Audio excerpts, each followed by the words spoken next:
रूप वेगळं असणार आहे मैयाचं. बरं जो तुम्ही साड्या बदलताय ना कलर कलरच्या, तसंच अगदी तसंच आहे. म्हणून यांचा आदर सन्मान नुसता नवरात्रापुरता नाही, स्त्री शक्तीचा जागर नुसता नवरात्रापुरता नाही, माझ्या छत्रपतींची शिकवण आहे. प्रत्येक दिवशी तुम्हाला हिच्यामध्ये भवानी दिसली पाहिजे. विठ्ठला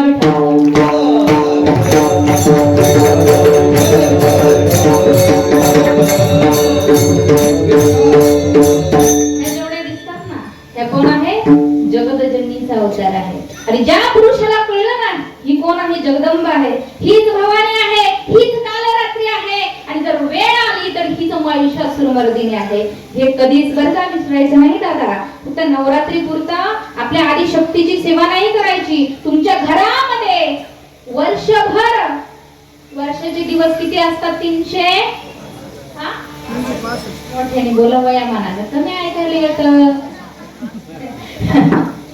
तेवढे वर्षाचे दिवस ही माता माऊली तुमच्यासाठी राखते बरं का. सांगून जाईन दादा. का सांगते तर का तर प्रत्येक स्त्री जगतजननीचा, भवानीचा, जगदंबेचा अवतार आहे. आणि म्हणून मी सांगते काय हो, यांनी तुमच्यासाठी काय केलं? किती त्याग केला तुमच्यासाठी यांनी.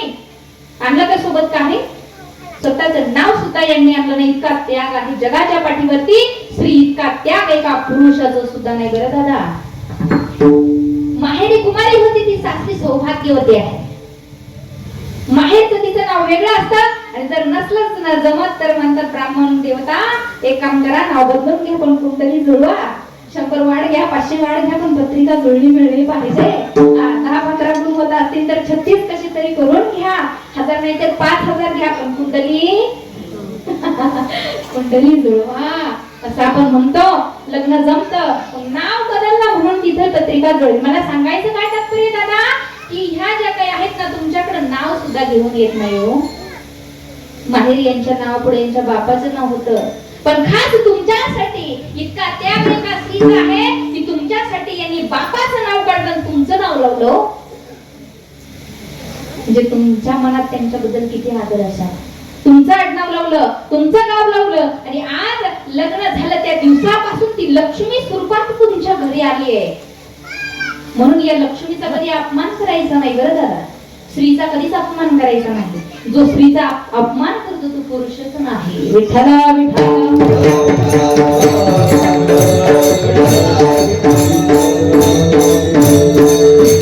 काम करून करून थकली असेल बिचारी, बोलली असेल रागामध्ये, केली असेल तुम्हाला बडबड. काही लोक काय करतात ताई, राग आला बायकोचा की तिला मारतात. कुणी कानाखाली मारतं, कुणी दांड्याखाली मारतं, कुणी उंड्याखाली मारतं, कुणी दगड घालतं, कुणी डोक्यात दगड घालून अक्षरशः स्त्रीला मारतात. पण एक लक्षात ठेवा ना दादा, उठल्यापासून रात्रीपर्यंत रडणारी एक स्त्री आहे. तुमची आवड निवड जाणणारी एक स्त्री आहे. तुम्हाला कोणती भाजी आवडते हे हिला माहिती आहे. तुमचे सगळे काही गोष्टी सकाळपासून तर संध्याकाळपर्यंत किती काबाड कष्ट तरी सुद्धा एक पुरुष बाहेरून काम करून येतो. एका स्त्रीला म्हणतोय ग दिवसभर तू काय केलंस? काय म्हणतात पुरुष, तू दिवसभर काय केलंस?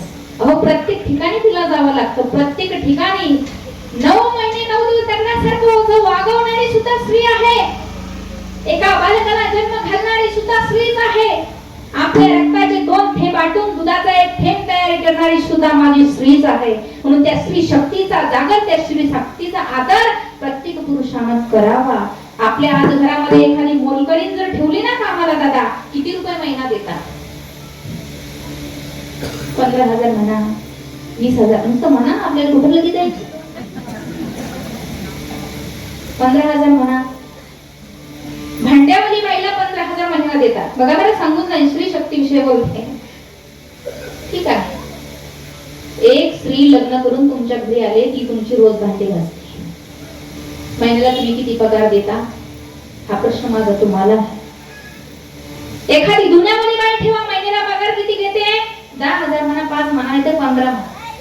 तुमची बायको, तुमची सुनबाई, तुमची घरातील लक्ष्मी तुमचे रोज कपडे धुते. किती रुपये तुम्ही महिना तिला देता? प्रश्न चिन्ह आहे माझं तुम्हाला. उत्तर तुम्ही ठरवा मनात काय द्यायचे. ती रात्रीचा स्वयंपाक करते, ती दिवसाचा स्वयंपाक करते. तुम्ही जेव्हा म्हणाल ना अगं मला भूक लागली, तेव्हा तुम्हाला ताजा तवाना स्वयंपाक करून देणारी सुद्धा कोण आहे दादा? म्हणा ना, जोडीनं नाही आले का तुम्ही? कथा कीर्तन जोडीनं ऐकावं, विठ्ठला विठ्ठला.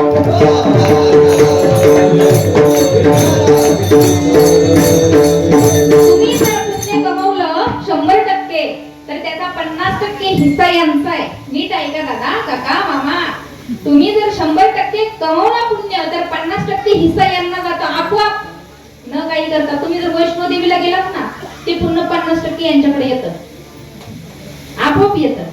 तुम्ही कोणताही तुम्ही संत भोजन द्या, संत पंगत द्या, तुम्ही कीर्तनामध्ये बसा, तुम्ही कीर्तन श्रवण करा, तुम्ही अभंग ऐका, तुम्ही देवाचं नामचिंतन करा, तुमचं 50% आपोआप इकडं जातं. पण जर ज्यांनी पुण्य कमवलं त्यातलं 1% सुद्धा तुम्हाला येत नाही.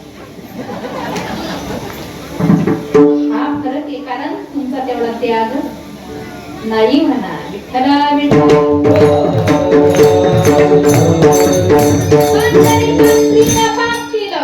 नीट ऐका, उलट पण जर एका स्त्रीनं पाप केलं तर त्यातलं अर्ध पाप तुम्हाला भोगावं लागतं दादा. पुण्य तिकडं जातं, पाप इकडं ट्रान्सफर होतं. म्हणून यांचा आदर सन्मान करायचा. मी सांगत होते कपडे धुण्यासाठी 15,000, भांडे घासण्यासाठी 15,000, स्वयंपाक बनवण्यासाठी 15,000, एवढाच नाही. आपल्याला 1 लेकरू होऊ द्या, 2 लेकरू होऊ द्या, सर्व्हिस वाले माणसं असू द्या, पुण्याला असू द्या, मुंबईला असू द्या, आपले लेकरं आपण कुठे टाकतो दादा? पाळणा घरात टाकता ना. कशाला? नवरा जॉबला, बायको जॉबला, लेकरू सांभाळायला कोणी नाही दादा, म्हणून त्याला कुठे टाकलं?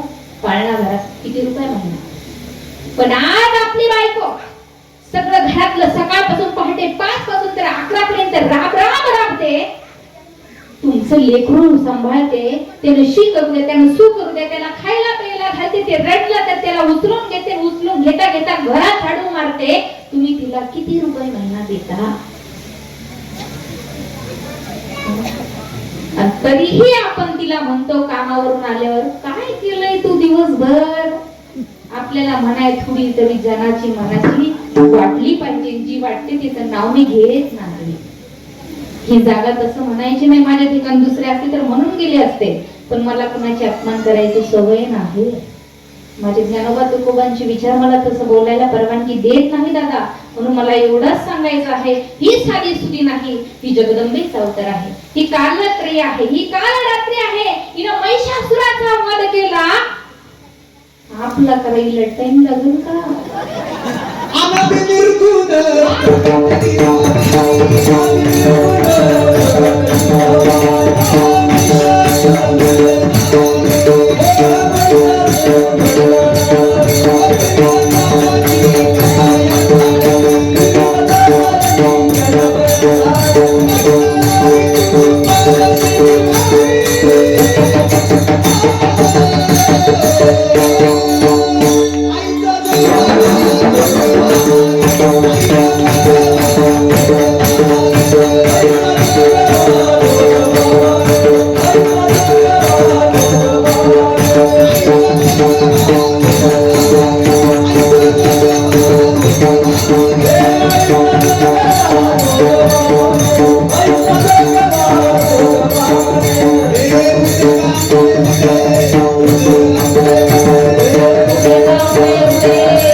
ओळखून घ्या बरं.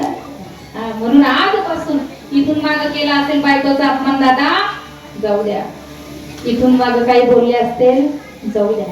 परंतु इथून पुढे असं समजा ही माझी बायको नाही, ही जगतजननीचा अवतार आहे.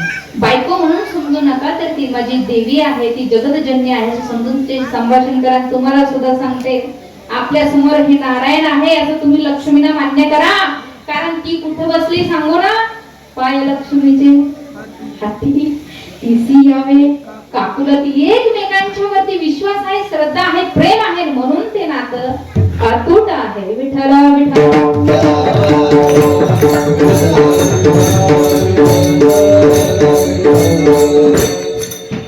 म्हणून आपलं चांगलं व्हावं असं जर प्रत्येकाला वाटत असेल तर प्रेमाने वागा, प्रेमाने एकमेकाशी बोला.